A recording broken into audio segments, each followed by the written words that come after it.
API कैसे हम सही कॉल है। करते हैं उसमें। प्रैक्टिस की उसकी।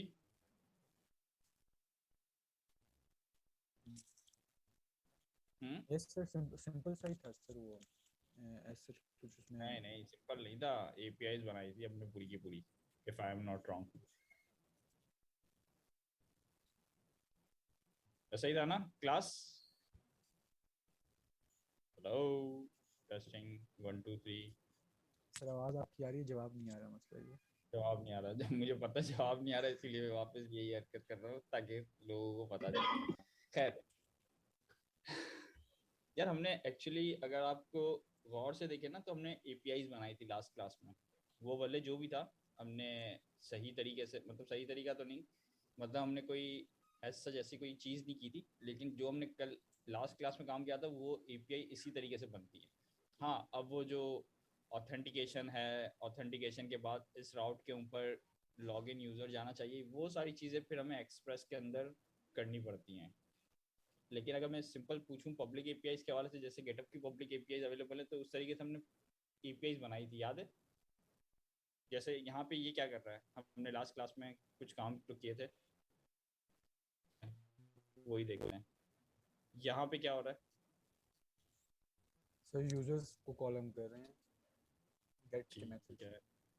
तो यूआरएल क्या बनेगा? जो भी होगा आपका लोकल लोकल होस्ट। होस्ट या यस आईपी सर। होगी, whatever, and then your port, slash if I am users. Not wrong. सही है। हमारे केस में पोर्ट क्या है? 3000। अभी 3000। तो ये 3000 पोर्ट पे लेगा। तो जब मैं ये वाली रिक्वेस्ट करूंगा स्लैश यूजर्स पे, तो क्या होगा? सर जेसन ऑब्जेक्ट आएगा यूजर्स का।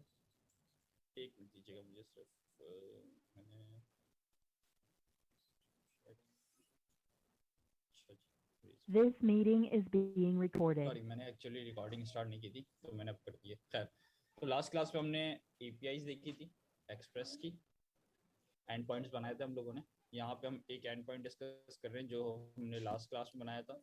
वो ये बनाया था कि अब ये इसका मेथड क्या है, इस वाली एंड पॉइंट का कोई बताएगा?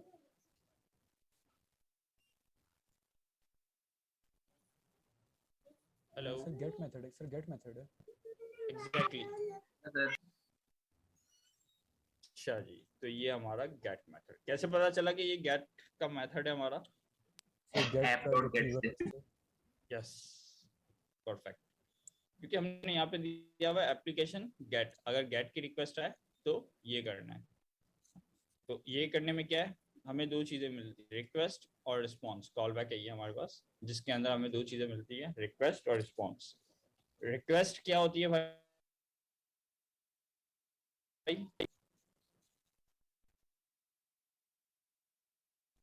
सर जो हम भेजते हैं जो सर क्लाइंट सर्वर से को। सर्वर के पास आई है, ऐसा ही है? यानी वेब ब्राउजर यस से जो सर। सर्वर के पास हमने, यानी हो, ऐसा होगा ना एक्चुअली। ब्राउजर पे आप टाइप कहाँ पे करेगा? सर्वर पर। सर्वर ने देखा कि यार स्लैश यूजर की हैंडलिंग मेरे पास हुई है, तो वो आएगा यहाँ पे, उसने देखा कि हाँ यार इसकी मेरे पास हैंडलिंग हुई है। तो अब ये जो रिक्वेस्ट पूरी आई नहीं है ना यहाँ तक, तो ये वाली जो रिक्वेस्ट है ये कहाँ पे मिलना स्टार्ट हो जाएगी आपको? इसके कॉल बैक के अंदर। अब यस इस सर। रिक्वेस्ट में हमने देखा था कि क्या क्या मिलता है। हेडर मिलता है, इसमें हमारे पास पैरम्स मिलते हैं, क्यूरी स्ट्रिंग्स मिलती हैं, ऐसा ही था लास्ट क्लास में देखा था हमने, if I am not wrong. Yes sir. Good.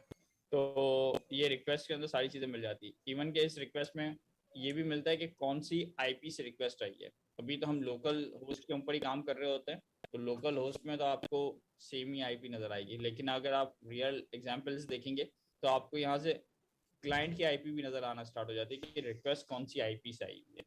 ठीक है, तो ये बहुत फायदेमंद चीज़ है रिक्वेस्ट, क्योंकि हेडर्स के अंदर ही हमारे पास, एक मिनट दीजिएगा मुझे, हेडर्स के अंदर ही हमारे पास इसमें वो भी आता है, टोकन भी। जिस तरीके से याद है आप लोग, हम लोग यूज करते थे गेटअप का टोकन भेजते थे, तो उसको हेडर्स के अंदर सेट करवाते थे ना, हेडर्स के अंदर ऑथराइजेशन के अंदर variate token, if I am not wrong. याद है सबको? Yes sir. करके आ चुके हैं हम लोग। तो वालेकुम अस्सलाम। तो उसी रिक्वेस्ट के हेडर्स में से हम देखते हैं कि टोकन मौजूद है या नहीं। अगर मौजूद है तो फिर हम उसको आगे प्रोसीड करने देते हैं, वरना तो हम उसको एरर दे देते हैं कि भाई आप ऑथोराइज नहीं हो। तो क्या ये काम आप कर सकते हैं या मुश्किल है? सर ये सर इसी से रिलेटेड क्वेश्चन था। हम्म। सर ये टोकन जो है जब भी यूजर लॉगिन करता है तो हर टाइम डिफरेंट टोकन जनरेट होगा या एक वही एक टोकन ही वो बार बार उसको यार send token receive? Different generate होते हैं यूजुअली तो, क्योंकि इसके अंदर टाइम स्टैम्प और सारी चीजें आती है। टोकन का मतलब एक इनक्रिप्टेड स्ट्रिंग होती है, जो कि समझे एक ऑब्जेक्ट होता है, ऑब्जेक्ट को इनक्रिप्ट करके एक स्ट्रिंग बनाई जाती है। तो उस जब उसको इनक्रिप्ट करके स्क्रिप्ट बनती है तो उसको डिक्रिप्ट करके वापस ऑब्जेक्ट बनाते हैं, और उस ऑब्जेक्ट के अंदर फिर हम देखते हैं। इसके लिए लोग पता है क्या यूज करते हैं? JWT। JWT जी, जरा पढ़िएगा जे मतलब सर सर यस सर मतलब जो टोकन है सर उससे अगर वो यूज़र लॉगिन करे और हमें लॉगिन करने के बाद यूजर्स के एसेंशियल्स चाहिए हो जो डेटा यूज़र का है, उसके लिए हमें फिर उस टोकन को हम यूज़ नहीं करेंगे, हम किस तरह हम एक्सेस करेंगे फिर उसके डेटा को यार यूज़र ये के? एक पूरा एक प्रोसीजर है ऑथेंटिकेशन का। कभी हम फिर डिस्कस करते हैं, लेकिन मैं अभी थोड़ा सा इन शॉर्ट बताने की कोशिश करता हूँ। होता यह है कि जब टोकन बनेगा ना, तो टोकन बनने के लिए समझ ले उसमें आप डाल देंगे UID, वॉट एवर जो भी आपकी यूजर आईडी होगी, उसमें होगा एक्सपायरेशन टाइम। या माइक प्लीज म्यूट कर दीजिएगा, इसमें टाइम होगा आपका यहाँ पे। तो आपने एक्सपायरेशन के अंदर टाइम, डेट एंड टाइम बताया हुआ होगा कि कब ये वाला जो टोकन अब बनेगा ये कब से कब तक की एक्सपायरी है। तो ये जब इनक्रिप्ट होगा, इसके बाद ये होगा क्या, इनक्रिप्ट। इनक्रिप्ट किया तो इनक्रिप्ट करने के बाद ये बनता है एक, वैसे इसके अंदर इनक्रिप्ट के साथ एक सॉल्ट वैल्यू भी आती है। जरा आप ऑथेंटिकेशन के बारे में JWT पढ़ेंगे तो आपको आइडिया हो जाएगा। खैर, इनक्रिप्ट होगा विद सॉल्ट वैल्यू, और फिर ये आपको एक स्ट्रिंग मिल जाएगी। और ये वाली स्ट्रिंग आप कहाँ पे जाएगी, क्लाइंट के पास।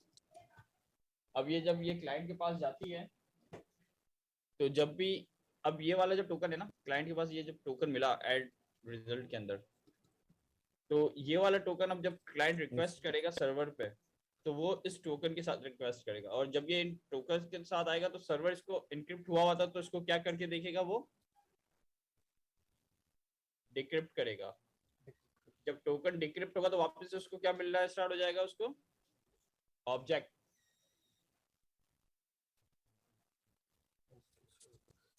उसमें सर फिर यूजर की आईडी और डेटा होगा सर।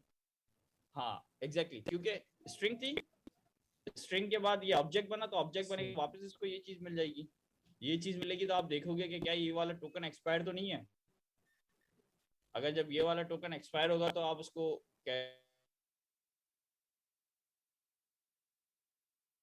तो वो एक सिंपल सा सर लॉजिक मैं समझाने की कोशिश करूँ कि काम किस तरह होता है टोकन की मदद से। टोकन क्लाइंट पे जाता है, फिर क्लाइंट हर रिक्वेस्ट में वो टोकन भेज रहा है, फिर सर्वर उस टोकन को वेरीफाई करके क्या ये वाकई में वैलिड यूजर है या नहीं। अगर वैलिड यूजर है तो उसको आगे API एक्सेस करने देते हैं, नहीं होता तो आप उसको अनऑथोराइज का एरर दे देते हैं। ठीक है, चले जी, यहाँ तक तो हो गया। तो ये तो हमने लास्ट क्लास में जो किया था उसको थोड़ा सा रिकैप कर लिया। तो ये आप लोगों ने देखा था कि हमारे पास गेट पोस्ट की रिक्वेस्ट हमने करके देखी थी, डिलीट और पुट। ये अब मुझे ये बताएं, गेट की रिक्वेस्ट हम ब्राउजर से बहुत इजीली यूज करके देख सकते हैं, टेस्ट करके दे सकते हैं। लेकिन जब मैं पोस्ट और पुट और डिलीट की बात करूं तो वो कैसे देख सकते हैं,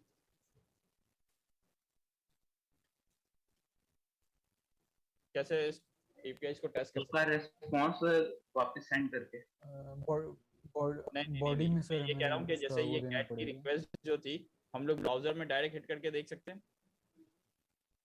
यस सर। ठीक है, तो अब क्या मैं पोस्ट पुट की रिक्वेस्ट को ब्राउजर में देख सकता हूँ हिट करके? Yes sir. हाँ, सर वो आपने बताया था यूआरएल के आगे क्वेश्चन मार्क के साथ पता नहीं कुछ ना ना ना ना ना डेटा। ना देखिए, वो जो दो चीजें मैंने बताई थी आपको, दो गेट के अंदर दो चीजें मैंने बताई थी। एक होती है क्यूरी स्ट्रिंग, और दूसरी क्या थी, पैरामीटर्स। याद आया? Yes sir. तो ये गेट के साथ होती है। ठीक है, क्यूरी स्ट्रिंग और पैरामीटर। वैसे तो पोस्ट के साथ भी होगी, लेकिन अभी थोड़ी देर के लिए समझने के लिए ये समझना जरूरी है कि ये दोनों चीजें हैं क्या। ये चीजें ये होती है कि जब मैं कोई लोकल होस्ट पोर्ट 3000/abc, ये मुझे बताएं ये क्या है।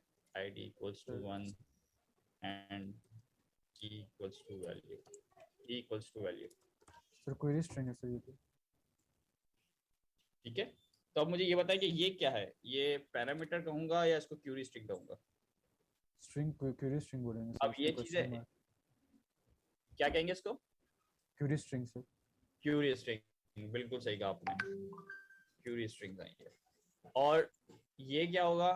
लोकल होस्ट कॉलन 3000, स्पेलिंग अगर गलत हो तो भूल जाइएगा। हम बात करते हैं प्रोडक्ट, और प्रोडक्ट के बाद यहाँ पे आती है डायनेमिक वैल्यूज, ऐसे ही था ना? अगर मैं यहाँ पे एक डायनेमिक Yes, sir. वैल्यू देता हूँ 1 2 3, तो ये क्या होगा? क्यूरी स्ट्रिंग है या पैरामीटर है? पैराम्स ये पैरामीटर। पैरामीटर, ठीक है, मेक यस सेंस? सर, तो रिएक्ट ये राउटर की चीजें तरफ तो से। हम बहुत, यस, रिएक्ट एडाप्टर की तरह यहाँ ये सर्वर पे भी इसी तरीके से होता है। तो ये वाली दोनों चीजें मुझे कहाँ से मिलेगी? रिस्पॉन्स से मिलती है, रिक्वेस्ट से मिलेगी? सर ये चीजें हाँ, दो चीजें मिलती हैं। रिक्वेस्ट से मिलेंगी सही कहा। सर। रिक्वेस्ट के अंदर हमें क्यूरी स्ट्रिंग्स भी मिलेंगी, रिक्वेस्ट के अंदर हमें पैरम्स मिलेगी। आई थिंक ये वाला काम क्या भी था, ये रहा। Yes sir. ये देखें, रिक्वेस्ट डॉट पैरम्स करेंगे तो आपको पैरामीटर्स मिल जाएंगे, रिक्वेस्ट डॉट क्यूरी करेंगे तो क्यूरी स्ट्रिंग्स मिल जाएंगे आपको। तो ये सारी चीजें तो हम बहुत इजीली किस पे चेक कर सकते हैं? ब्राउजर पे, if I am not wrong. सही कह रहा हूँ, गलत कह रहा हूँ? ब्राउजर पे Yes. डायरेक्ट यूआरएल हिट करूंगा तो आपकी एपीआईज कॉल हो जाएंगी। लेकिन अब सवाल ये है कि क्या पोर्ट पुस्ट और पोस्ट पुट और डिलीट भी ब्राउजर पे चल जाएगी? लाइक डायरेक्ट में हिट कर सकता हूँ ब्राउजर से? सवाल है। नो सर, उसके लिए आपको बॉडी देनी पड़ेगी सर। हाँ, तो ये इसके लिए मैं, अगर मुझे टेस्ट करनी है, अभी मेरे पास कोई वेब एप्लीकेशन मौजूद नहीं है, अगर मुझे सिर्फ एपीआईज चला के देखनी कि क्या वाकई में मेरी एपीआईज काम कर रही है या नहीं, तो मैं क्या करूँ? कंसोल पे कर लें सर। किस पे? कंसोल जो सर ब्राउजर का, उस पे हो जाएगा सर। सही है। लास्ट क्लास में हमने शायद एक टूल भी देखा था, पोस्टमैन, याद आया Yes, किसी sir. को? Yes, sir. तो अगर आपको एपीआईज वगैरह टेस्ट करनी हो तो हम उसके लिए क्या यूज कर सकते हैं? Postman. पोस्टमैन। तो पोस्टमैन के अंदर गेट भी यूज हो जाती है, लेकिन गेट का फायदा ये कि हम डायरेक्ट ब्राउजर में चेक कर सकते हैं। लेकिन अगर पोस्ट पुट डिलीट की एपीआईज हो तो फिर हम लोग किस पे जाते हैं? पोस्टमैन की तरफ। ठीक है, तो ये तो सिंपल सा उसका था रिलेटेड टू दी एक्सप्रेस और जो हमने किया था। ठीक है, अब हम आगे चलते हैं। अब हम आते हैं नोट के। हमने जो GraphQL किया था पहले वो क्लाइंट साइड था, ऐसा ही था। हमने क्लाइंट पे क्यूरीज वगैरह लगा के डेटा वगैरह लिया था और रेंडर किया था। अब हम जा रहे हैं नोट की तरफ। नोट की तरफ क्यों जा रहे हैं? मतलब सर्वर साइड GraphQL की तरफ क्यों जा रहे हैं? क्या हमें क्लाइंट सर साइड हमें करी की क्यों जरूरत है? सर जहाँ पे वो डेटा हम भेज रहे हैं उसको भी हमने डिजाइन करना है सर। यस, अभी हम लोग किसका GraphQL सर्वर यूज कर रहे थे? हमने दोनों यूज GitHub किया का वैसे।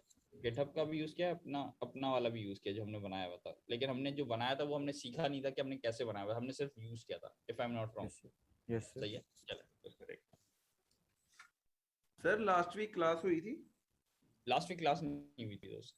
सर ये अभी आपने चाहने की शुरू कर लिया, वो काम खराब ही है।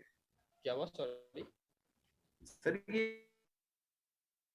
ये अभी कब से क्लास शुरू हुई है? तो सिर्फ लास्ट क्लास का रिकैप चल रहा थैंक था। You sir. ओके, चल। अब हम आते हैं नोड GraphQL की तरफ। ठीक है, नोड GraphQL के अंदर सबसे पहले आपको ये पता होना चाहिए कि स्टार्टिंग पॉइंट आपका क्या होता है, index.js। ठीक है, तो हम पैकेज जेसन में आते हैं। पैकेज जेसन के अंदर ये मैंने एक कमांड लिखी हुई है, स्क्रिप्ट आपको सबको पता है कि npm start या npm build या whatever आप जो भी कमांड चलाते हैं वो स्क्रिप्ट के अंदर होती है। तो यहाँ पे देखें, स्टार्ट में कमांड मैंने लिखी हुई है node एग्जीक्यूट करो बेबल नोड को, और कौन सी वाली फाइल यूज करना है? source.js, सॉरी, सोर्स के फोल्डर के अंदर index.js। इसका क्या मतलब, कोई जल्दी से मुझे बता दे। अब लास्ट क्लास में हमने लोगों ने ये देखा था कि एक्सप्रेस की फाइल के अंदर जब भी हम कुछ काम करते थे, जब भी हम कोई काम करते थे तो क्या करना पड़ता था? उसको रीस्टार्ट करना पड़ता था, बार-बार रीस्टार्ट करना पड़ता था। Yes. अब इसमें ये जो है जैसे ही हम अपडेट करेंगे वो ऑटोमेटिकली इंस्पेक्ट हो जाएगा ब्राउजर पे। एग्जैक्टली तो ये नोडमोन का कमाल है, ठीक है। नोडमोन ये करता है कि आपकी फाइल को वॉच कर रहा होता है, जैसे ही उस फाइल के अंदर चेंज आता है वो जो सर्वर चल रहा होता है उसको डिस्कनेक्ट करता है फिर वापस कनेक्ट करता है, ठीक है। तो ये EXE बेबल क्यों लगाया आपने? ये EXE बेबल, ये इसकी इसकी जरूरत है क्या? हर एक के अंदर जरूरत है या खाली इसी के लिए? नहीं, ये असल में अगर आप नॉर्मल जावास्क्रिप्ट लिखते हैं ना, यानी ES5 तक लिखेंगे तो फिर आपको बेबल की जरूरत नहीं पड़ती। लेकिन जब आप कुछ ऐसे फंक्शंस लिखते हैं जो ES6 से रिलेटेड है, ES7 से, तो उसके लिए आपको है ना बेबल की जरूरत पड़ती है, वो उसको ट्रांसपॉल कर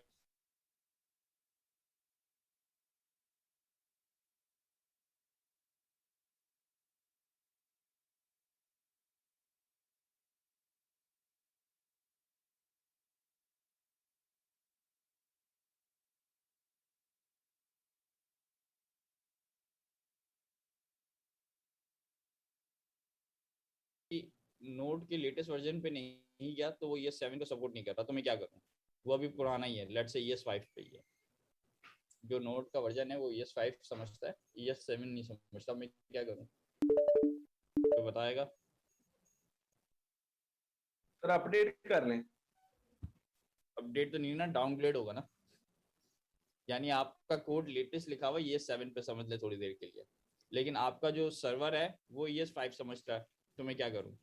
एक तरीका तो ये है सिंपल सा, कि मैंने जो भी ES7 की फंक्शनैलिटी या ES7 के फीचर्स यूज किए थे उसको मैं रिवर्ट कर दूं, ES5 पे ले आऊं खुद मैनुअली, तो वो काम हो जाएगा। ऐसा है?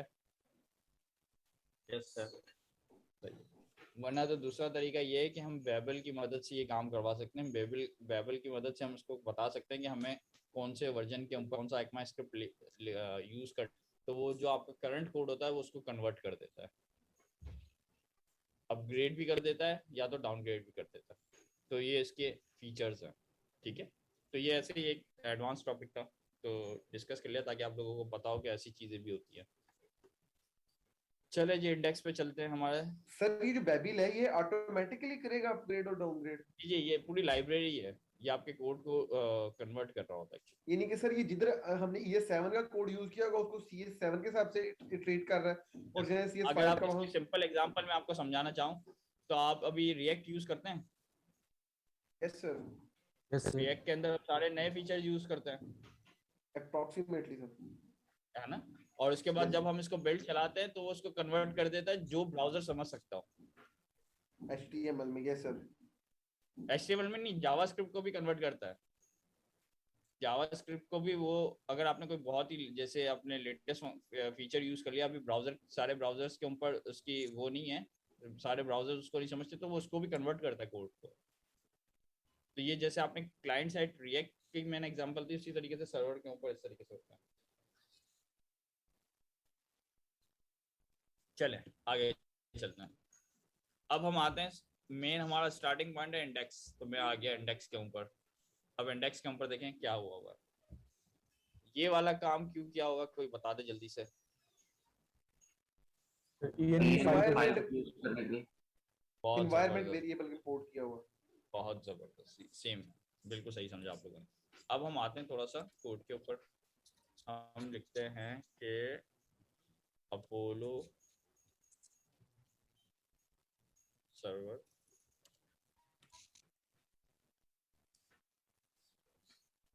ठीक है।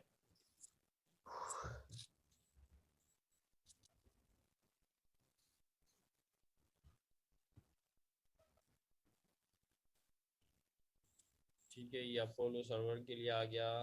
इसके गिटअप पे भी चल सकते हैं, लेकिन आई बिलीव कि हमें चलते हैं डायरेक्ट अपोलो की वेबसाइट के ऊपर, क्योंकि यहाँ से हमें पूरा कोड मिल जाता है यूजुअली।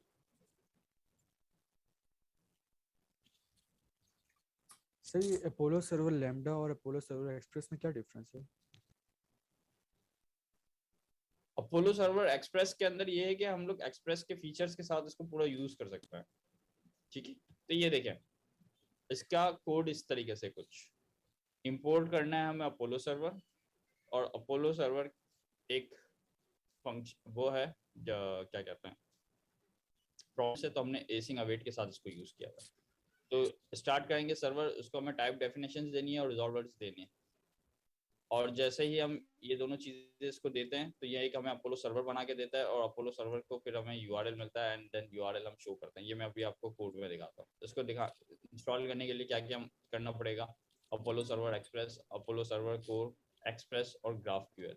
ठीक है, डेफिनेटली आपको पता है कि ग्राफ क्यूएल यूज करना पड़ेगा, एक्सप्रेस क्योंकि नोड.जेएस का एक फ्रेमवर्क है उसको यूज कर रहे हैं। इसके साथ अपोलो को यूज करने के लिए अपोलो सर्वर एक्सप्रेस और अपोलो सर्वर कोर यूज करेंगे, क्योंकि हम अपोलो की फंक्शनैलिटी यूज कर सकें। तो ये देखिए, ये पूरा कोड यहाँ पे लिखा हुआ है। तो अब हम अपने कोड से समझने की कोशिश करते हैं, यानी कि जो मैंने काम किया हुआ है, कॉपी किया हुआ है यूजुअली काम। सर्वर बनाया, एक्सप्रेस या ग्राफ क्यूएल से हमें क्या चीज़ें मिली अभी हम देखते हैं।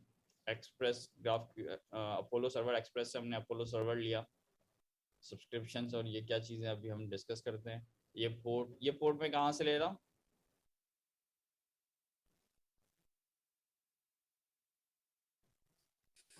सर ये वो उसका कंटेंटफुल का जिस तरह था ना पोर्ट बनाया हुआ था यस यूआरएल का, यस वो यस, ये इन्वायरमेंट वेरिएबल से ले रहा हूँ एक्चुअली। इन्वायरमेंट वेरिएबल कहाँ, ये रहा मेरा, देखें ये रहा। कोई भी वेरिएबल दे सकते, तो यहाँ पे मैंने पोर्ट दिया हुआ है। इसकी पोर्ट क्या दी हुई है मैंने, 4000 सर। तो हमने कहा कि भाई प्रोसेस env से पोर्ट उठा लो, एक्सप्रेस स्टार्ट किया, सर्वर स्टार्ट किया, स्कीमा सर ये लाइन नंबर 11 में जो process.env है, इसको हम किस तरह देख सकते हैं कि इसके अंदर क्या वैल्यू आ रही है, क्या इसको किस तरह डिबग कर सकते हैं, कोई आइडिया? तो कंसोल कर डायरेक्ट console.log। अगर आप ऐसे ही करनी है, पूरा इन्वायरमेंट चाहिए कि इन्वायरमेंट में कौन कौन से वेरिएबल्स हैं, तो आप डायरेक्ट इन्वायरमेंट करते हैं, तो इसमें जितने ऑब्जेक्ट्स या वैल्यूज आ रही है वो पूरा आपके सामने आ जाएगा। अगर आपको टू बी स्पेसिफिक वैल्यू चाहिए तो हमने पोर्ट लिया हुआ है, क्यों, क्योंकि मुझे पता है मैंने यहाँ पे क्या यूज़ किया हुआ है, पोर्ट। अगर मैं ये चाहूँ सम इन्वायरमेंट वेरिएबल, तो मैं इसको कॉपी करूँगा, variable and this we can use like this. ठीक है, आप इस तरह डिबग भी कर सकते हैं अगर आप चाहें तो, व्हाटएवर। चले आगे चलते हैं। अब जो हमारा स्कीमा था, हमें इसको एग्जीक्यूटेबल बनाना है ताकि हम ये अपोलो सर्वर को दे सकें।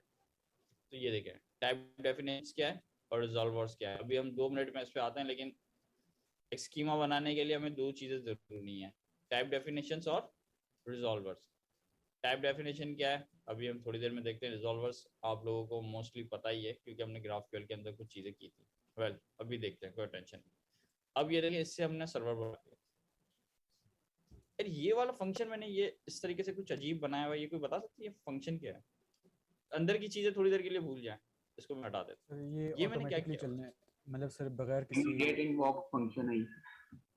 सिंक्रोनाइज के वेट के लिए कि हमारा रिकॉर्ड आगे चले जाए और ये इसमें प्रोसेस करता रहे जब तक, जब ये मिलेगा तो हमारा कोड यहाँ पे ठीक है, परफेक्ट। असल में अगर ये यूं हो तो ये फंक्शन, ये एनोनिमस फंक्शन हो जाएगा। हाँ ये फंक्शन खुद चलेगा, एग्जीक्यूट भी हो जाएगा जब बनेगा। यहाँ तक बना फंक्शन, और उसके बाद ये खुद एग्जीक्यूट भी हो जाएगा। ठीक है, इसको इफी फंक्शंस कहते हैं। सर ये खाली फंक्शन क्यों है? ये अभी खाली नहीं है, मैं आपको समझा रहा हूँ कि ये ऐसे बनाया हुआ है मैंने।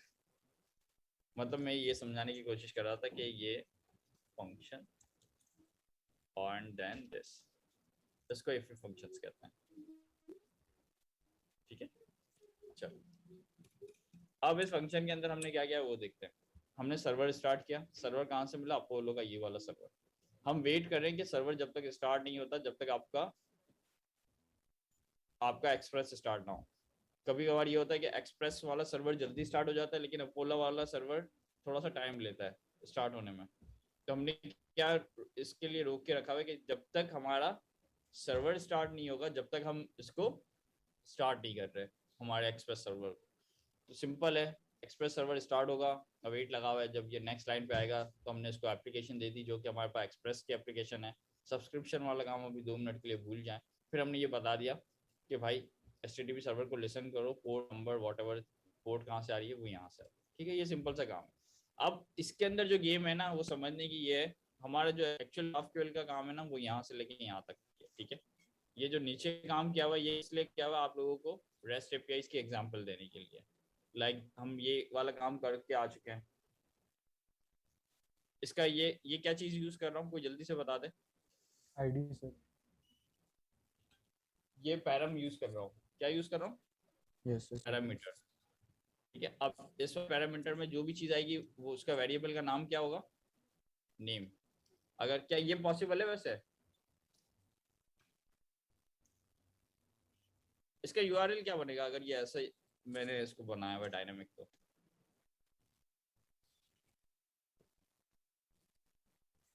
इसको हम कहते हैं थोड़ी देर के लिए यूने, और इसको हम कहते हैं अगर गिटहब से रिलेटेड रखना है तो आपको। अब बताएं, सर ये थोड़ा सा गलत नहीं हो गया? पहले में बताएं बताएं, गलत भी है तो चले गलत बताते हैं। सर गिटहब आएगा, उसके आगे सर नेम आएगा सर आपका, और उसके आगे सर आपकी रेपो का नेम आएगा sir. GitHub slash YouTube slash हम लोग कर रहे हैं रिपोजिटरी। graph। क्या ये पॉसिबल है, यस सर। क्या ये कोई यूआरएल गलत- गलत है? सर यूआरएल ठीक है, वो नीचे पैराम्स गलत नहीं थोड़ा सा हो गया पास? ये वाला इसको भी भूल जाएं, ये तो नहीं डेफिनेटली 50 लाइन नंबर 51। हाँ ये वाला क्या कह रहे हैं इसको, सर ये जो हमने यू नेम के आगे स्लैश डाल के फिर आगे कॉलन डाल के हाँ। रेपो लिखा हुआ है, यहाँ वेरिएबल नहीं आएगा? जरूरी नहीं है, ये वेरिएबल ही तो है एक्चुअली। अगर आप गौर से देखें तो जो ये यू कुतुब है ये किस में मिलेगा, कौन से वेरिएबल में मिलेगा, कौन से पैरम में मिलेगा? यू नेम में। यू नेम में। मुझे मिल गया यू कुतुब, ठीक है। और ग्राफक्यूएल किस में मिलेगा, रेपो में, रेपो ठीक में। है। Make sense? Yes, sir. Sir मतलब पैरम्स के अंदर 2 आईडीज होंगी, ना कि यूनेम के अंदर एक और आईडी होगी। नेस्टेड तो नहीं होगा ना सर इसमें? नहीं नहीं, नेस्टेड नहीं होता ये। इसी तरीके से आपको एक ऑब्जेक्ट मिल रहा होगा, ऑब्जेक्ट के अंदर यहाँ पे अगर आपने कोई और ड्रिल डाउन किया हुआ है, मुझे नहीं पता, यहाँ पे कह देते हैं हम, क्या कहते हैं, फॉलोअर्स। तो मैं यहाँ पे कह दूँ 13 या 12, तो फॉलोअर्स के अंदर क्या मिलना स्टार्ट हो जाएगा मुझे? मतलब सर एक ही ऑब्जेक्ट होगा सर उसी के हाँ अंदर? डायनेमिक हो सकते हैं ना। आप अगर गौर से देखें तो क्या गेटअप वाला भी तो ऐसे ही होता है या नहीं होता? ये फॉलोअर्स अभी मैं Yes. थोड़ी देर के लिए हटा दूं, तो गेटअप के अंदर भी तो ऐसा ही है। यहाँ पे आपका यूजर नेम आता है, यहाँ पे आपकी रेपो आती है, if I am not wrong. Yes sir. तो पॉसिबल है, क्योंकि आप यहाँ पे फिर यहाँ पे हम यूज करेंगे यूजर नेम की जगह क्या यूज करेंगे, यू नेम, क्योंकि यहाँ पे अब क्या मिलेगा हमें, यू नेम। Yes sir. ठीक है, तो इसी तरीके से आप सारा काम कर सकते हैं। अच्छा जी, चलें वापस रिवर्ट करते हैं, कुछ चीज़ें क्लियर होती जा रही हैं। Very good. ये देखें, ये वही वाली बात है, आप लोगों ने प्रैक्टिस नहीं की। प्रैक्टिस करना बहुत ज़रूरी है इसके अंदर। अब ये यहाँ पे मैंने क्यूरी स्ट्रिंग वाला यूज़ किया था, तो क्यूरी स्ट्रिंग में ये देखें क्वेश्चन मार्क के बाद, और इसको सेपरेट किस तरह करते हैं, कौन सा साइन यूज़ करते हैं इसके लिए, सेपरेट के लिए की वैल्यूज को and operator. And sir, and operator. Yes sir. तो जैसे ही मैं एंड ऑपरेटर यूज करूंगा, ये देखिए क्यूरी, तो यहाँ पे जो भी ऑब्जेक्ट आएगा वो आपको यहाँ पे पूरा क्यूरी के अंदर ऑब्जेक्ट मिल जाएगा। तो ये आपको पता होगा, यहाँ पे आएगी नेम आएगा या वॉट एवर ईमेल आएगी, जो भी हो। सही हो गया, ठीक हो गया, ठीक हो। चलें, अब हम आते हैं असल जो गेम है अपोलो सर्वर का। इसमें 2 चीजें यूज होती है हमारे पास, टाइप डेफिनेशंस और रिजॉल्वर्स। चलें पहले चलते हैं टाइप डेफिनेशंस पर। टाइप डेफिनेशन में यहाँ पे मौजूद है, कोई जल्दी से बता इसको पढ़ते हुए। सर ये एक चीज क्लियर कर दें कि ये HTTP से क्रिएट सर्वर क्यों हम यूज कर रहे हैं? क्योंकि हम यहाँ पे एक्सप्रेस का जो सर्वर है ना, तो फिर हमें SSL वगैरह भी यूज करवाना पड़ता है। तो हम HTTP का खुद का मॉड्यूल मौजूद है। किसका मॉड्यूल है? ये नोड के अंदर कुछ लाइब्रेरीज प्री डिफाइंड आती है, जिसके अंदर फाइल सिस्टम है, HTTP है। मैं दिखा देता हूँ जल्दी से आपको।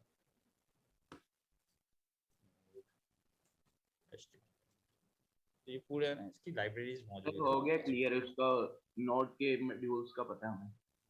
हाँ, तो ये देखिए, ये नोड के मॉड्यूल्स हैं, ये HTTP का मॉड्यूल है। इस तरीके से इसमें FS मिलता है, फाइल सिस्टम मिलता है। इस तरीके से और 2-3 बहुत सारे हैं इसके, 1-2 नहीं है, बहुत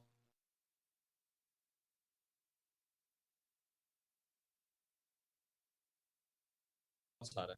मैं दिखा देता हूँ सर इनको हम कब यूज करते हैं सर? ये देखें, ये अगर आपको फाइल सिस्टम के साथ काम करना है किसी जगह, फाइल सिस्टम, ठीक है, तो इस तरीके से ये देखिए यहाँ पे सारे के सारे इसके बने हुए हैं, लाइब्रेरीज मौजूद है। OS सर अभी ऑपरेटिंग सिस्टम सर के हवाले से पाथ के हवाले से, अगर आपको कोई पाथ डिफाइन करना हो तो आपको पाथ यूज करना पड़ता है। तो ये देखिए इसके ये इतने सारे मॉड्यूल्स मौजूद हैं, आप इसके सर सारे ये मॉड्यूल्स कंफ्यूजन है कि अभी सर हमें कंफ्यूजन ये है सर कि ये सर्वर में हमें पहले नोट सीखना पड़ेगा फिर ग्राफिकल की तरफ जाना ना पड़ेगा ना या ना ना मैं जब भी तो आपसे कह रहा हूँ ना ना ना ना, ये वाला अगर अभी मैं थोड़ी देर के लिए बताऊं तो ये वाला कोड क्या पहले से बना बनाया मैंने आपको दिखाया, अपोलो सर्वर पे मौजूद है। Yes sir. तो बस खत्म हो गई ना बात। आपको फोकस करना है यही वाला कोड लेते हुए, आपका जो मेन काम है ना वो इस वाले फोल्डर से स्टार्ट होता है स्कीमा के, क्योंकि आप ये देखें दो चीजें कहाँ से आ रही है।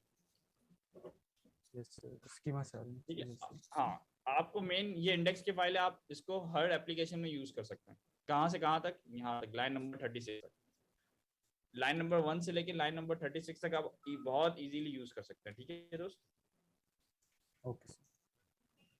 अब आपका असल जो काम है ना, अब हम उसकी तरफ जा रहे हैं, किस पे, अपोलो सर्वर की तरफ। क्या हमने क्लाइंट साइड पे तो अपोलो क्लाइंट यूज कर लिया, तब सर्वर बनाने के लिए हमें क्या करना है, तो आपके लिए देखिए यहाँ पे मैंने स्कीमा डाला हुआ है फोल्डर, इसका नाम अपोलो भी कर सकते हैं आप, मर्जी आपकी।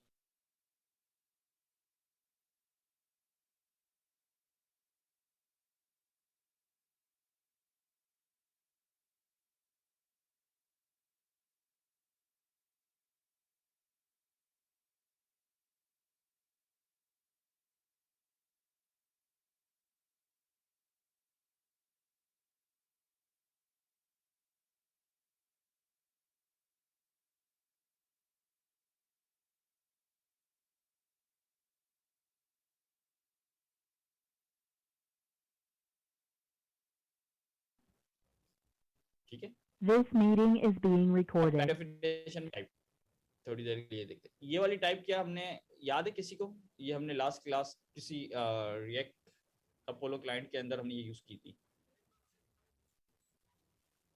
आप जब हम गेटअप के ऊपर चलते हैं, 2 मिनट के लिए दे दें, हम लोग अब समझते हैं गेटअप से। गेटअप क्या था,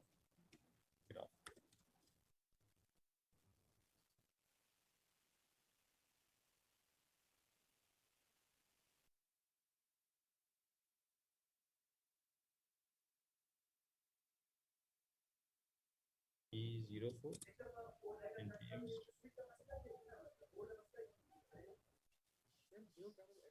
अच्छा जी,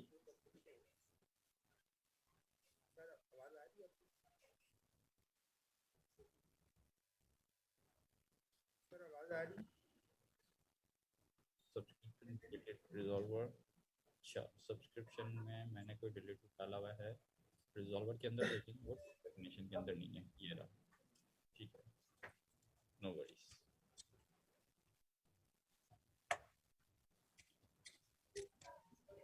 ठीक है, ये हमारा ग्राफक्यूएल का सर्वर चल गया। चले आगे देखते हैं। एरर पढ़ने की आदत डालने, आपके आधे से ज्यादा मसले खुद ही सॉल्व हो जाएंगे इंशाल्लाह।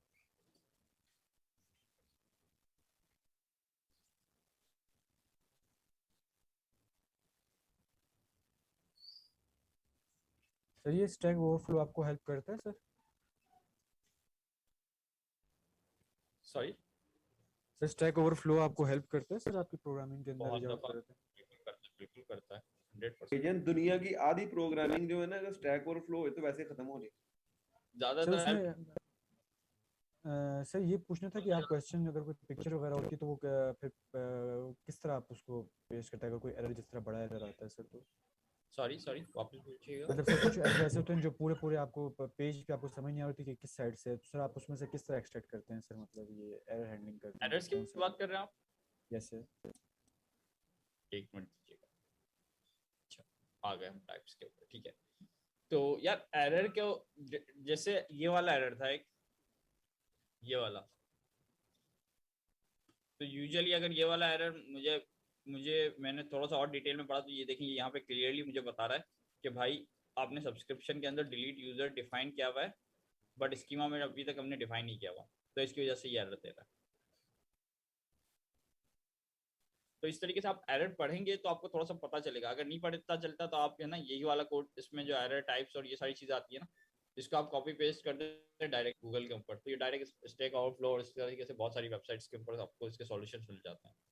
लेकिन वही है कि सारे सॉल्यूशंस पढ़ने पड़ते हैं थोड़े से, तो डिपेंड करता है। अभी जिस तरीके से मैं आपको ऑनेस्टली बताऊं, जब GraphQL पुराना था बहुत इजी था, इसमें अभी हमने इस तरीके से जो ये जो एसिंक के काम किए हुए ना, ये करने की ज़रूरत नहीं पड़ती थी।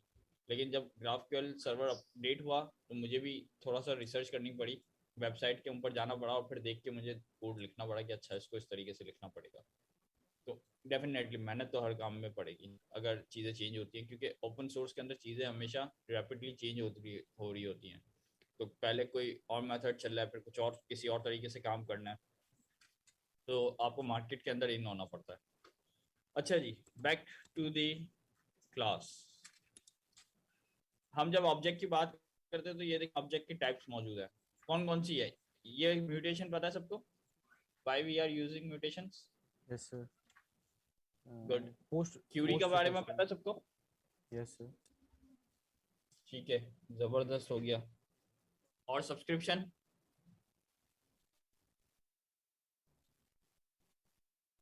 Yes sir. सर ये पता है सर कि क्लाइंट साइड में कैसे इसका क्या यूज किया सर, लेकिन सर्वर से पता हाँ, नहीं कैसे इसको मतलब पता है ना, यस मतलब ये नाम सुने हुए हैं ना आपने, म्यूटेशन सुना हुआ है, क्यूरी सुनी हुई है, सब्सक्रिप्शन सुना है।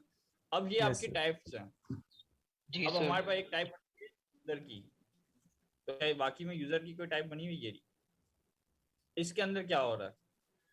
इसके अंदर हमने अपनी यूजर की वो बताई हुई प्रॉपर्टीज। यानी जैसे मैं अगर आपको कहूँ कि फेसबुक है, फेसबुक में पोस्ट होती है, तो अगर मैं फेसबुक की पोस्ट की टाइप आपसे पूछूं तो क्या होगी इसकी टाइप? अगर मैं आपको स्कीमा कह दें, इसको मॉडल कह दें, स्कीमा कह दें, थोड़ी देर के लिए स्कीमा कह देते हैं, मॉडल कह देते हैं, जो नॉर्मल यूजुअली वर्ड यूज होते हैं सारे मिक्स करके बता रहा हूँ ताकि आपको थोड़ा सा नोहा होना स्टार्ट हो। या तो ऑब्जेक्ट भी कह लें इसको थोड़ी स्ट्रिंग हो गया सर। जी। Type string. हाँ, मतलब ये वही वाली चीज़ है ना, जैसे आप देंगे यहाँ पे आईडी, अब इसकी आईडी की टाइप क्या होनी चाहिए भाई? कुछ भी हो सकता, ठीक है, नंबर हो, स्ट्रिंग हो, व्हाटएवर जो आपका दिल कर रहा है। अब मैं कहता हूँ कि इज मैरिड, तो इसकी टाइप क्या होनी चाहिए? बूलियन। एम आई राइट? बोलिए। Yes sir. इसी तरीके से यस सर। डिस्क्रिप्शन होगी इसकी, कोई डिस्क्रिप्शन में क्या होगा? स्ट्रिंग। होगा। तो इस तरीके से ये आप पूरा अपना एक टाइप डिफाइन करते हैं, ठीक है। तो हमारे पास अलग अलग चीज होती है। सर इमेज अभी और हमने फाइल के यूजर्स लिए पर सर। काम किया हुआ है, हमने अभी यूजर्स के ऊपर काम किया हुआ है, तो अभी हमने यूजर का एक टाइप बनाया हुआ है। टाइप के अंदर हमने ये चीजें अब डिफाइन की हुई कि मेरे यूजर के पास नेम होगा, एज होगा और मैरिड होगा। ये लास्ट में एक्सक्लेमेशन का मार्क का मतलब क्या है? रिक्वायर्ड है, मस्ट। रिक्वायर्ड। बिल्कुल सही कहा। इसका मतलब ये है कि ये रिक्वायर्ड है। गुड हो गया। तो ये टाइप है। क्या यहाँ पे एक ही टाइप होगी? सर नहीं। तो कितने टाइप्स बना सकते हैं अगर एक नहीं सर बना काफी सकते तो? सारे सर। यानी ये अनलिमिटेड है हमारे हाथ में कि हम Yes, sir. जितनी हमारी एप्लीकेशन के अंदर टाइप्स की जरूरत होगी हम उतनी टाइप बनाएंगे। am I right? Yes sir. GitHub। Sir साथ में सर अगर आप इमेज और फाइल की भी टाइप्स वगैरह के हवाले से बताते चलें सर। इमेज भी यूजुअली देखें इसके अंदर इमेज और वो वाले यूआरएल्स होते हैं। इमेज की टाइप नहीं होगी इसमें, यूआरएल्स मिलेंगे आपको। ओवरव्यू एक्सप्लोरर, गिटहब हम ऑलरेडी यूज कर चुके हैं तो इसमें कोई नई चीज़ तो है नहीं, लेकिन ये ओपन इसलिए नहीं हो रहा होगा क्योंकि मैं साइन इन नहीं हूँ ना शायद। यस, क्यूरी है, मुझे साइन इन करवाने के लिए साइन इन करना पड़ेगा। चलो पहले साइन इन भी कर लेता हूँ ताकि आपको थोड़ा सा रिलेट कर सकें आप कि क्या हो रहा है।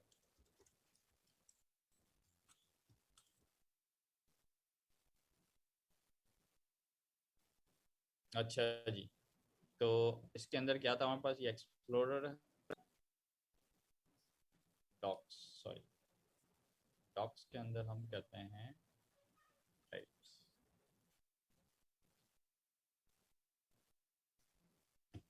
पहले चलाना पड़ेगा एक बार। डॉक्यूमेंटेशन में चीज़ें क्यों नहीं आ रही यहाँ पे? No schema available, it is possible. मसला था।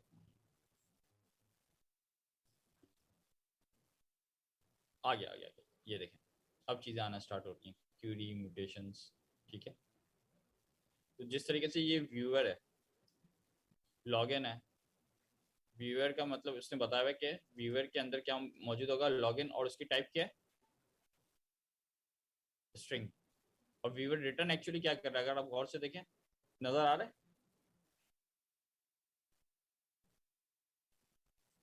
यूजर रिटर्न कर रहा है। क्या रिटर्न कर रहा है ये actually, user.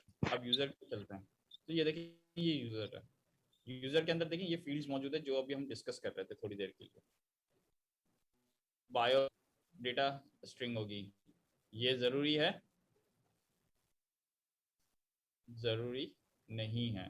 Avatar URL type है, देखें इसकी, क्या ये जरूरी है? Yes sir. तो ये देखें, ये इसने यूजर की टाइप बनाई हुई है। यूजर की टाइप के अंदर देखिए पूरी इसने फील्ड्स बताई हुई है कि कौन कौन सी यूजर की फील्ड्स हो सकती है। कंपनी हो गया, कंपनी की HTML हो गई, ब्ला ब्ला ब्ला, ये देखिए सारी बनी हुई है। ये फॉलोवर इस तरीके से। अब ये फॉलोवर की टाइप है, ये जो रिटर्न कर रहा है वो रिटर्न क्या कर रहा है, फॉलोवर कनेक्शन। फॉलोवर कनेक्शन की टाइप देखेंगे तो इसमें देखें ये फील्ड्स मिलेगी आपको, edges, node, info, total count. तो ये इस तरीके से ये पूरी की पूरी ना हम टाइप्स डिफाइन करते हैं अपनी। तो अभी हमारे पास सिंपल सा था, हमने यूजर की टाइप बनाई और उस पर हमने अपनी बता दी कि ये मेरे फील्ड्स हैं। पहले ये बताएं, सिर्फ इस टाइप के अंदर कोई इतना मसला, सिंपल सा है ये, अगर फिर भी है तो पूछ सकते हैं, कोई मसला नहीं है। नहीं सर। आगे चलें थोड़ा सा। जी। अब हम चलते हैं क्यूरी के ऊपर, टाइप क्यूरी। अब इस टाइप क्यूरी के अंदर हमारे पास मल्टीपल बेतहाशा क्यूरीज आ सकती हैं, ठीक है। अभी यहाँ पे हमने कितनी क्यूरीज लिखी हुई हैं, एक। अब इसको अगर मैं आपसे कहूँ आप इसको पढ़ें तो मुझे बताएं ये मुझे क्या रिटर्न करेगा, मतलब इसकी टाइप क्या होगी जब मैं इस फंक्शन को कॉल करूंगा, यानी इस क्यूरी को कॉल करूंगा। यूजर। यस, लेकिन यूजर खाली यूजर नहीं होगा, एरे ऑफ यूजर, ठीक है। ये ख्याल रखने की जरूरत है। इसी तरीके से यहाँ पे देखिए, जब व्यूअर था तो व्यूअर में देखिए यहाँ पे बताया हुआ है क्यूरी व्यूअर है, और रिटर्न क्या होगा इसका,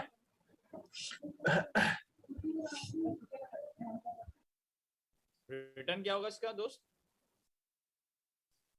यूजर, ठीक है। ये देखें जैसे इसके अंदर बताया हुआ है क्यूरी के अंदर, तो इसी तरीके से हमने भी एक क्यूरी बनाई है। ये देखें ये सारी क्यूरीज बनी हुई है, ये अलग अलग चीजें बता रही है कि क्या रिटर्न करेगा जब हम इसको कॉल करेंगे। तो इसमें हम ढूंढ लेते हैं जल्दी से व्यूअर, अगर नजर आ जाए तो सर्च कर। ये रहा। तो ये देखिए, तो सेम हमने भी यही वाला काम करना है। इसने अपनी क्यूरी का नाम बनाया हुआ है व्यूअर, जो कि रिटर्न करेगा यूजर, ठीक है। अब हम यहाँ पे देखते हैं हमने अपनी क्यूरी का नाम क्या बनाया हुआ है,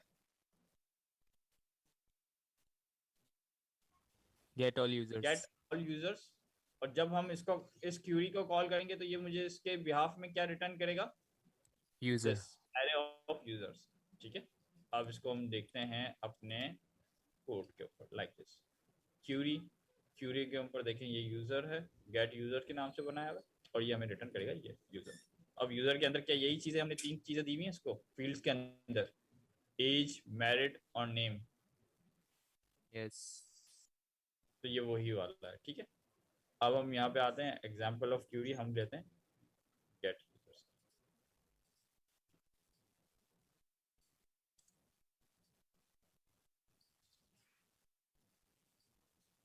अच्छा जी, यूजर्स के अंदर से हमें क्या क्या चाहिए, नेम चाहिए,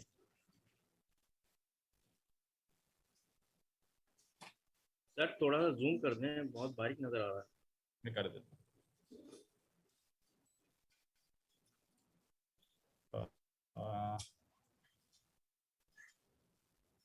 बेहतर है कुछ, यस सर। और कर देते हैं, अब बेहतर है, ठीक है। तब हम जा रहे हैं क्यूरी करने। क्यूरी के अंदर हमने क्या, गेट ऑल यूजर्स, और हमें क्या चाहिए, नेम। तो ये देखें एरे के अंदर हमें क्या मिलना स्टार्ट हो गया, यूजर नेम। अब हमें चाहिए कि इसमें और क्या था, एज, ये रहा, देखिए यहाँ पे फील्ड्स भी शो कर रहा है। हमें एज चाहिए तो हम एज भी ले लेते हैं, लेट्स से क्यूरी करते हैं वापस, तो देखें एज भी आ गया, और साथ साथ अगर हमें मैरिड भी चाहिए तो हम मैरिड भी ले लेते हैं। तो ये देखें बुलियन वैल्यूज भी आ गए। तो ये हमने जिस तरीके से हम गेटहब के ऊपर यूज करते थे व्यूअर्स और सारी चीजें यूजर्स वगैरह, तो ये अब हमने अपना बनाया, हमने एक अपनी टाइप बनाई जिसमें था यूजर्स, क्योंकि हमें यूजर्स की इन्फॉर्मेशन चाहिए थोड़ी देर के लिए। अगर मुझे पोस्ट की इन्फॉर्मेशन चाहिए तो क्या वो पोस्ट वाला काम कर सकता हूँ मैं? Type Yes, sir. Post, type बनाए तो पोस्ट, पोस्ट के अंदर क्या क्या होता है, नेम होगा उसका, उसकी आईडी होगी, नेम होगा, आईडी होगी, और डिस्क्रिप्शन कर लेते हैं थोड़ी देर के लिए, ठीक है, थोड़ी देर। तो अब हमारे पास बन गई दो टाइप्स। कौन कौन सी टाइप बन गई, यूजर और पोस्ट, ठीक है। अब मुझे ये बताएं, जब मैंने गेट ऑल यूजर्स किया तो इसको कैसे पता चला कि ये कहां से क्या डेटा देना है, ये कौन बताएगा इसको?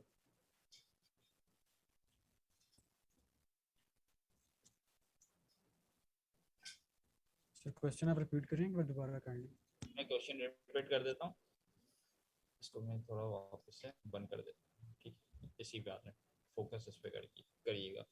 अब मुझे ये बताएं कि यार यहाँ पे तो ये क्वेरी है ना, इसके अंदर मैंने सिर्फ फंक्शन का एक नाम दिया है, गेट ऑल यूजर्स। इसके बिहाफ काम कहाँ हुआ, इसको कैसे पता चला कि क्या चाहिए, कैसे हुआ? कोई जादू तो नहीं है ना? रिजॉल्वर में डेटा डिफाइन कैसे करते लेके हैं, आए, चलिए ये बता दें। रिजॉल्वर में डिफाइन करते जबरदस्त, जबरदस्त, जबरदस्त। यानी जब भी आप कोई क्यूरीज बनाते हैं या म्यूटेशंस बनाते हैं तो उसके लिए हमें क्या बनाना पड़ता है, उसका रिजॉल्वर। अब देखिए ये रहा मेरा रिजॉल्वर, ठीक है। अब मैंने ये क्यूरी बनाई, ठीक है। रिजॉल्वर कुछ भी नहीं है, इटसेल्फ खुद एक फंक्शन है। उस फंक्शन के अंदर हमारे पास क्यूरी है और म्यूटेशंस है, और डेफिनेटली जब हम सब्सक्रिप्शन की बात करेंगे तो सब्सक्रिप्शन, तब हम चलते हैं क्यूरी के ऊपर। क्या हमने ये वाला इसी नाम से रिजॉल्व वो बनाया था हमने अपना क्यूरी, Yes, sir. तो इसी नाम से हमने अपना रिजॉल्वर भी बनाया हुआ है। और इसके अंदर हमने ये क्या किया, ये कैसे पता, ये कोई बता सकते हैं जल्दी से, ये क्या हो रहा है? ये यूजर्स को रिटर्न करवा दी, ठीक है, तो ये यूजर्स कहाँ से आ रहे हैं? Mock data. कहाँ पे पड़ा हुआ है?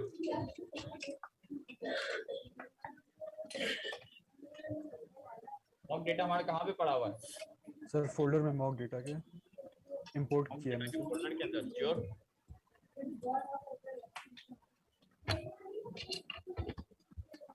चलें, ये बताएं इसका क्या मतलब है?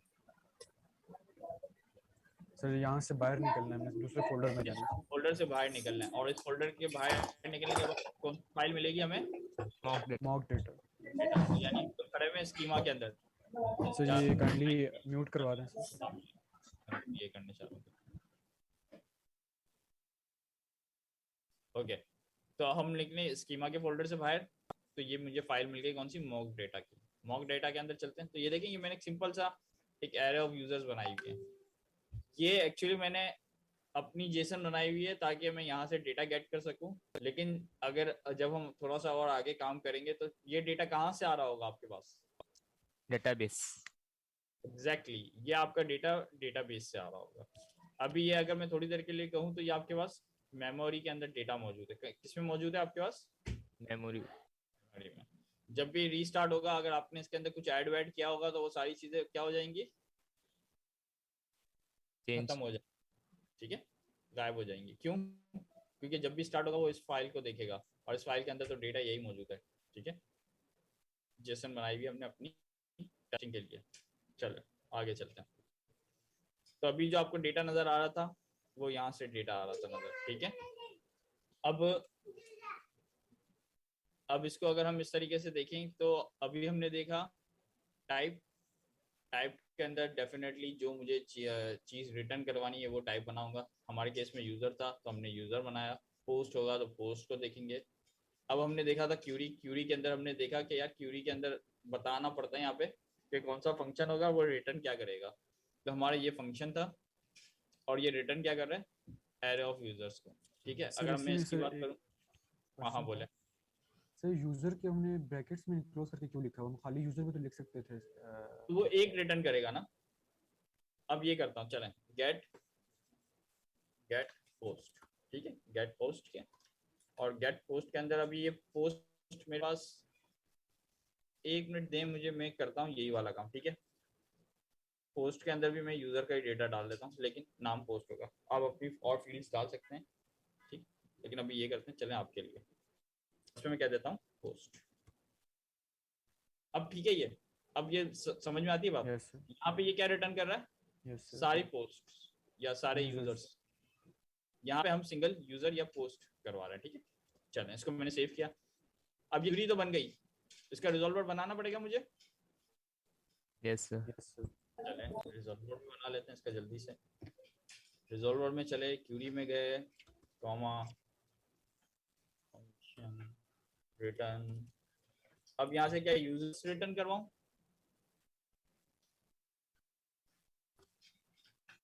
या ये करूं? सवाल है, जल्दी से बताएं। ये कर ले, क्यों ये करूं? एक यूजर रिटर्न। एग्जैक्टली, क्योंकि वहां से मैंने उसको बताया हुआ कि वहां से एक यूजर मिलेगा, तो डेफिनेटली मैं एक यूजर भेज रहा हूँ यहाँ से, ठीक है। इसको मैं कर लेता हूँ सेव।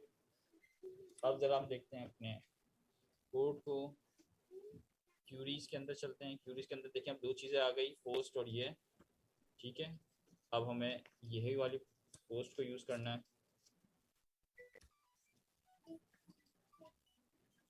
इसमें से मुझे क्या मिलेगा, नेम मिलेगा। पहले एरे ऑफ नेम्स मिलती थी, अब क्या मिलेगा, सिर्फ और सिर्फ आपको नेम। Single post. तो डेफिनेटली मेरे पास पोस्ट का डेटा नहीं है। अगर आपको पोस्ट का डेटा चाहिए तो आप क्या करते हैं इसके लिए, क्या मैं यहाँ से पोस्ट भी बना के रिटर्न करवा सकता हूँ? Yes sir. Post equals to this, और अभी हमारे पास सारी चीज़ें सेम ही थी ना, तो अभी मैं सिर्फ एक ऑब्जेक्ट पिक करता हूँ यहाँ से, कॉपी, और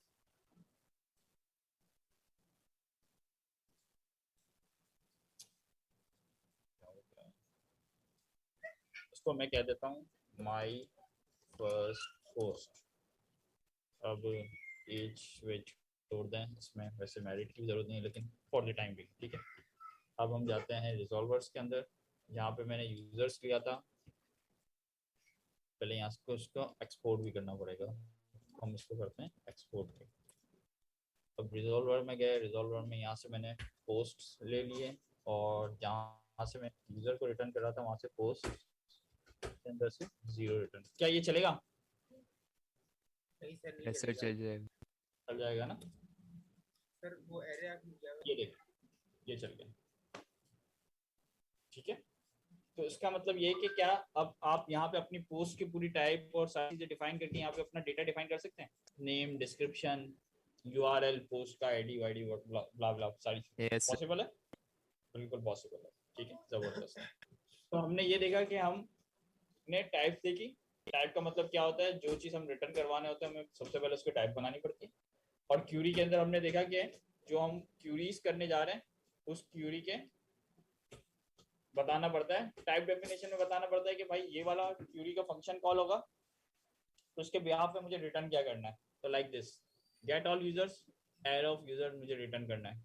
गेट पोस्ट, तो मुझे एक सिंगल पोस्ट रिटर्न करनी है। इस तरीके से सो ऑन। अगर आपको और भी चीजें हैं, आपके पास कमेंट्स हैं और दूसरी चीजें, स्कूल डेटा या व्हाटएवर, तो आप ये सारे काम कर सकते हैं।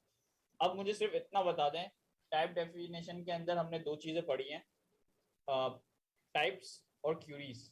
इसमें कोई मसला है तो मुझे बताएं आप। No sir. क्लियर है ये? Yes sir. अब हम किसकी तरफ चलते हैं? म्यूटेशन। म्यूटेशन की तरफ। बेहतरीन हो गया। अच्छा जी, अब हम अभी कहाँ पे खड़े हुए हैं ये बता दो मुझे जल्दी से। Type def. टाइप डेफिनेशंस के अंदर है, ठीक है। अब टाइप डेफिनेशन के अंदर म्यूटेशन की बात कर रहे हैं, तो ये जैसे ये टाइप क्यूरी थी, तो क्यूरी के अंदर क्यूरी सब मेंशन करते थे। म्यूटेशन के अंदर हम क्या मेंशन करेंगे? म्यूटेशंस। तो यहाँ पे इस फंक्शंस, मतलब यहाँ पे ये जो लिखा हुआ है, इसको देखते हुए क्या समझ में आता है, जल्दी से बताएं। आर्ग्यूमेंट्स पास किए हुए। जबरदस्त हो गया। और उसमें आर्गुमेंट पास करने के बाद क्या हो रहा है, रिटर्न क्या करेगा वो? यूजर की एरे एरे कह लें सर, या ऑब्जेक्ट कह लें सर। हाँ, यूजर का ऑब्जेक्ट। क्या ये सही है, समझ में आता है? अब समझ में आ रहा है कुछ? जिस तरीके से यस ये सर। क्यूरी था, क्यूरी के अंदर जब हम फंक्शन यूज करते थे तो उसको हम पैरामीटर नहीं देते थे, लेकिन क्या ये डायनेमिक काम यहाँ पे मैं कर सकता हूँ? अगर मैं ये क्यूरी कर दूं और इसी क्यूरी के अंदर मैं यहाँ पे बता दूं हमें चाहिए ऐसी अभी कोई चीज, आईडी सर। चलो आईडी कर लेते हैं। आईडी आईडी के अंदर हम ले लेंगे नंबर। क्या ये पॉसिबल है? int yes sir, yes sir. क्या आता है इसमें? Okay, int, let's say. तो अब मुझे ये बताएं, क्या ये पॉसिबल है? अब क्या होगा, अब मेरी क्यूरी क्या होगी? पोस्ट डायनेमिक हो गई सर। एंड देन आईडी के बाद number, let's say 012 if I am not wrong. ऐसा ही है। अभी मैंने इसको सेव नहीं किया इसलिए ये एरर दे रहा है, लेकिन क्या ये पॉसिबल है? Yes sir. बिल्कुल पॉसिबल है, ठीक है। तो ये वही वाली चीज़ है जो समझाने की कोशिश की। चलें, अब हम आते हैं म्यूटेशन पे। म्यूटेशन पे मैं कह रहा हूँ कि यार जब क्रिएट यूजर होगा तो उसको क्या क्या चीज़ें मिलेंगी? नेम, एज और एक बुलियन वैल्यू मैच, ठीक है। और जब ये फंक्शन चलेगा और सारी चीज़ें हो जाएंगी तो उसके बाद मुझे ये रिटर्न क्या करेगा? यूज़र, ठीक है। और डिलीट के अंदर भी यही है कि हम नाम देंगे तो वो उसको डिलीट करके यूज़र दे देगा। अब इसकी हम क्या देखेंगे, ये अब मेंशन कहाँ होगा? ये तो सारी चीज़ें हमने टाइप डेफिनेशन में बताई हुई है कि ये होगा तो ये होगा। इसके ऊपर वर्किंग कहाँ पे होती है सारी? इसकी resolvers फंक्शनैलिटी कहाँ होती है? रिजॉल्वर्स के अंदर डेफिनेटली। अब हम आते हैं म्यूटेशन पे। क्यूरी को मैं बंद कर देता हूँ, हम आते हैं म्यूटेशन पे। अब देखिए यहाँ पे ये काम होगा, एक होता है पेरेंट, एक होता है आर्गुमेंट्स।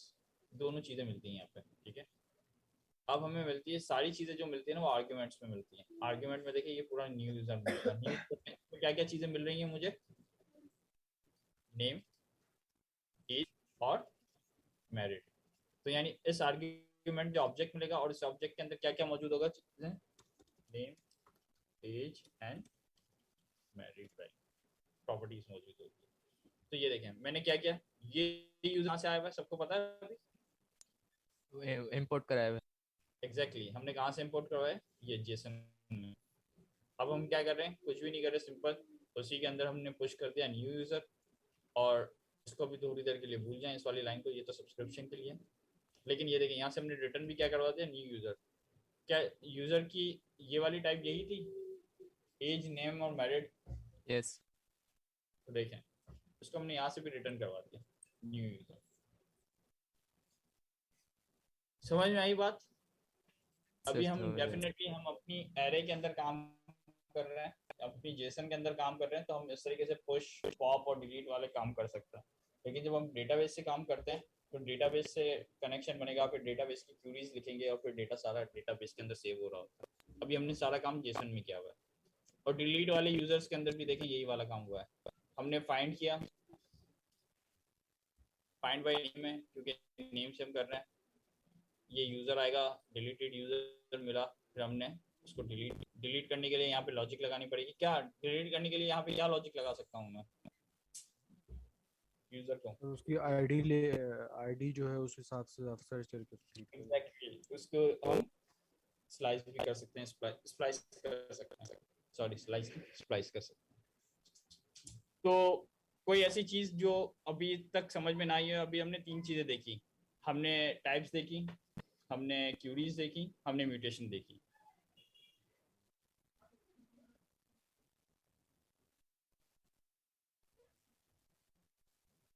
हेलो, yes sir ठीक है।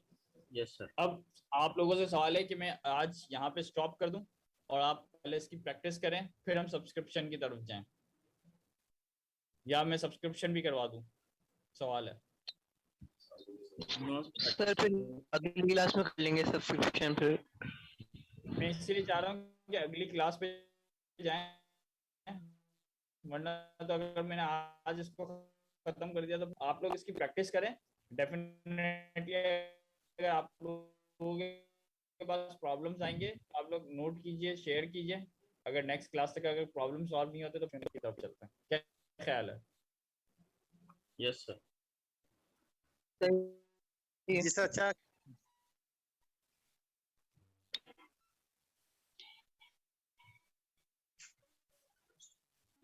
अस्सलाम वालेकुम सर। वालेकुम अस्सलाम।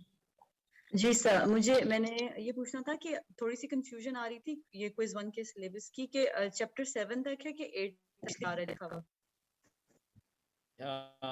यार मैंने वो भी तो भेजा था आपको outline, I think if I am not wrong. Outline में क्या लिखा चैप्टर हुआ नंबर है? 7 तक बुक से सर, बाकी आपने कहा था जो ये आपके फोल्डर्स हैं यहाँ से आएगा सर। हाँ एग्जैक्टली, ठीक है। ये 8 वाला सर चैप्टर हमने शायद स्किप किया था यस क्योंकि इसमें पुराने तरीके से हो रहा था, तो फिर हमें थोड़ा सा लेटेस्ट की तरफ जाना था। That's why। सर एक क्वेश्चन था जी सर। सर काइंडली वो जो आउटलाइंस की बात कर रहे हैं मुझे उनका पता नहीं है, थोड़ा सा मैं ब्रीफ कर देंगे वापस उनके बारे में। मैं एक काम करता हूँ, मैं ग्रुप के ऊपर है ना वापस से एक दफा उस आउटलाइन को देख के आप लोगों से शेयर कर देता हूँ, ठीक है? गेट्सबी का ठीक है कोड पुश सर। कर दें। गैट्सबी का कोड पुश नहीं हुआ हुआ। वीडियोस तो मैं आज की डेट में, आज तो नहीं, खैर कल मैं अपलोड कर दूंगा, क्योंकि अनफॉर्चुनेटली यार वो थोड़ा लाइट का इशू और घर पे नेट ऐसा है नहीं कि मैं वीडियोस डाउनलोड करके अपलोड कर सकूं। तो ऑफिस जाऊंगा मैं इंशाल्लाह मंडे को, सर तो मंडे को ये काम एक करता क्वेश्चन था हूं। सर। सर एक क्लाइंट ने सर मुझे कहा हुआ है कि अपने इमेज अपलोड का उनकी वेबसाइट के अंदर जो है फंक्शनैलिटी इनेबल करने ग्राफक्यूल के जरिए। तो अगर आपके पास कोई रिपोजिटरी या कोई ऐसा आपने बनाया हुआ है, आप क्योंकि आपने कहा था बैकएंड पे काम करते हैं, यूजुअली तो लोग पता है क्या इसको करते हैं, ये इमेजेस के लिए ना थर्ड पार्टी लाइब्रेरीज यूज करते हैं। आपकी इमेज अपलोड होती है, लेट से गूगल क्लाउड के ऊपर भी इमेजेस हम लोग अपलोड कर सकते हैं, तो वहाँ पे हम लोग अपलोड करते हैं, ठीक है? वहाँ से आप जैसे ही वो फायरबेस की बात कर रहा हूँ, फायरबेस के अंदर ये ऑप्शन मौजूद है। जैसे ही आप फायरबेस पे फाइल अपलोड करते हैं, तो आपको एक यूआरएल दे देता है फाइल का अपनी, ठीक है? कि फिर वो वाला फाइल का जो यूआरएल है वो आप डेटाबेस में सेव करवाते हैं। ज्यादातर लोग डेटाबेस के अंदर इमेजेस सेव नहीं करवाते, लोड बढ़ जाता है। या तो दूसरा तरीका ये, अगर आपको अपने सर्वर में करवानी है सेव, तो आपको वही एक्सप्रेस के अंदर से मल्टर यूज करते हैं लोग। क्या यूज करते हैं? मल्टर, हाँ, इमेज अपलोड के यूज करते हैं मल्टर, MULTER। लाइब्रेरी मौजूद है एक्सप्रेस के ऊपर, तो वो क्या करेगी, वो आपके सर्वर के ऊपर आपके सर्वर के ऊपर ही इमेजेस सेव करेगी। तो आपको एक यूआरएल मिल जाएगा, आप वो यूआरएल सेव करवाएंगे डेटाबेस में। डेटाबेस के अंदर इमेज सेव नहीं होती, डेटाबेस के अंदर पाथ सेव होता है या यूआरएल सेव होता है। सर मतलब वो चाह रहे हैं कि बस किसी तरह ना, मतलब वो जो फोल्डर से यूजर इमेज पिक करे तो वो वापस उसको शो भी हो जाए सर्वर के थ्रू जाते हैं। हाँ, तो वही तो मैं कह रहा हूँ, दोनों दो तरीके हैं। डेटाबेस के अंदर इमेजेस सेव नहीं करते लोग, सही से। तो इमेजेस थर्ड पार्टी किसी सर्वर पे यूज कर। क्लाउडनेरी भी है I think, if I am not wrong, मुझे 2 मिनट देते हैं, वो भी बहुत इजी है। अगर सर आपको रेफरेंस शेयर कर दें जहाँ से हम थोड़ा सा, मैं उसको थोड़ा सर यही काम लैम्डा फंक्शन में कर रहा हूं, तो कैसे करेंगे? ये देखें, ये है क्लाउडनेरी। ये फोटोज यहाँ पे आप अपनी अपलोड करवा सकते हैं, ये भी फ्री मिल जाएगा आपको टेस्टिंग के लिए। वरना तो फायरबेस भी है, फायरबेस स्टोरेज, ठीक है? दूसरा ऑप्शन है आपके पास, ये बहुत अच्छा ऑप्शन है, फायरबेस क्लाउड स्टोरेज, ये यूज करके देखें। तीसरा ऑप्शन एक्सप्रेस के साथ यूज करना है तो एक्सप्रेस मल्टर यूज कर लें। ये रहा फाइल अपलोड, इसका बना बनाया कोड पूरा मिल जाएगा आपको यूज करना है। ये तीनों ऑप्शंस में आपको बता दी। अगर ये डायरेक्ट सर्वर पे, आपके सर्वर पे सेव करेगा, ये फायरबेस स्टोरेज ये भी फ्री है, मोर काफ़ी हद तक तो फ्री है, तो आप ये यूज़ कर सकते हैं। क्लाउडनेरी भी आपके पास। सर आपके पास कोई गिटहब पे कोई आपकी रेपो है जिसमें आपने ये कोई इस तरह काम किया हो सर? इमेज वाला काम या मैं देख के चेक करके बताता हूँ, ठीक है? मैं ग्रुप पे लगा पोस्ट कर दूंगा, मुझे मिल जाएगा तो जरूर दे देता हूँ आपको। अच्छा सर, भाई ने जैसा कुछ फरमाया कि इनका वो इमेज का पोस्ट, इसी तरह हमें फर्स्ट सेमेस्टर में पढ़ा था, डॉकर पे हम कोई भी कंपोनेंट की इमेज बनाकर डॉकर हो पे अपलोड कर देते हैं, ठीक है? और फिर अपना कंटेनर बना के इसमें वो अपनी इमेज को पुल कर लेते हैं। ये देखिए, अच्छा सर, वो दूसरा सेक्शन, ये देखिए बने बनाए कोड्स ऑलरेडी मौजूद है यहाँ पे। फाइल अपलोड विद मल्टर, ये देखें मल्टर स्टोरेज क्लाउडनेरी के ऊपर ये जाएगा। और ये देखें AWS का S3 भी मौजूद है, लेकिन AWS का S3 पेड है, इसलिए मैंने नहीं बताया आपको। खैर सॉरी, वापस कंटिन्यू कीजिए आप। Thank you sir, thank you. अच्छा सर, लास्ट टाइम हमारे जो CMS नेटलिफाई पर डिप्लॉयमेंट करने के हवाले से आपने डॉक्यूमेंटेशन भी शेयर की थी, तो डॉक्यूमेंटेशन देखिए फ्रंट एंड तो डिप्लॉय हो गया है, तो हम CMS भी डिप्लॉय करना चाह रहे थे। डॉक्यूमेंटेशन के हवाले से जो फीचर वो बता रहा है वो हम मेरे CMS पे वहाँ पे नेटलिफाई पे शो नहीं हो रही, काइंडली इसको देखेंगे जरा।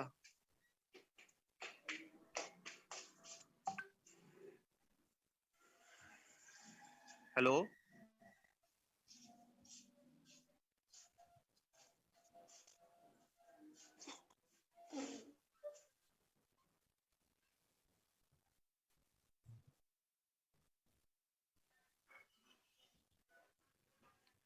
सर चले गए। किसी भाई ने सीएमएस डिप्लॉय किया और नेटलिंक 5 पे? जी जी बिल्कुल। वो ऑटोमेटिक उसका वो जो यार करना ये होता है, बुक की बात हो रही है, मेरे पास है नहीं वो। वो GraphQL की पोर्टल पे आपको मिल जाएगी, वहां से आप डाउनलोड कर सकते हैं। रोड टू जी जी जी बिल्कुल। जी वही है। अच्छा भाईजान कैसे वो उसको मैं देखा था उसकी डॉक्यूमेंटेशन के हवाले से, तो जहाँ पे वो हमें ऑप्शंस देता है, लेकिन मेरे को पोर्टल पे वहाँ पे वो ऑप्शंस नहीं आ रही। CMS की डिप्लॉयमेंट मैंने नहीं की हुई, मैंने गेट्सबी के अंदर वो CMS को करके गेट्सबी को डिप्लॉय किया था उसका। हाँ, ये मैं आपको रेफरेंस दे सकता हूँ कि बूट कैम्प की वीडियो है, इंग्लिश ट्यूटोरियल बूट कैम्प का जो है, उसके अंदर वो बताते हैं कि आप कैसे इसको लिंक कर सकते हैं, तो उसके अंदर वो आपको कंप्लीट मिल जाएगा। ओके ओके मैं ग्रुप में उसका वो लिंक शेयर कर दूंगा जिसके अंदर सर ने बताया हुआ बूट कैम्प का, तो आप वो देखिएगा, वो आपको उसमें कंप्लीट बता देंगे कि कैसे करना है ठीक है। इम्प्लीमेंट। ओ भाई यहाँ पे एक डेवऑप्स में काम करने वाले भाई हैं ग्रुप में, सुन रहे हैं हमारी बात? जो कि लाहौर में काम करते हैं, शायद आई थिंक कराची में काम करते हैं।